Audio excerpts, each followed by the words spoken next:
When you decide to make a move and you're thinking about selling, don't get blindsided. The real cost of selling can quietly eat into your profit if you're not prepared. Before the sign even goes into the yard, most sellers spend money on cleaning, landscaping, and minor repairs. Some invest in staging, and that alone could boost your sales price by up to 10%. But every dollar matters, so budget wisely. Once you're in the contract, more cost shows up. Inspection repairs, commissions, and sometimes seller concessions. Adding closing costs, prorated taxes, or even a home warranty. And don't forget moving trucks or temporary housing if the timing doesn't line up. All in, most sellers should expect to budget for around 10% of the home sales price for expenses.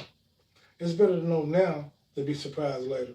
I'm Henry Jones, mortgage real estate professional. I'll show you exactly what you'll net with a custom breakdown. No guesswork, no surprises. Reach out today and let's make your sale smooth and profitable.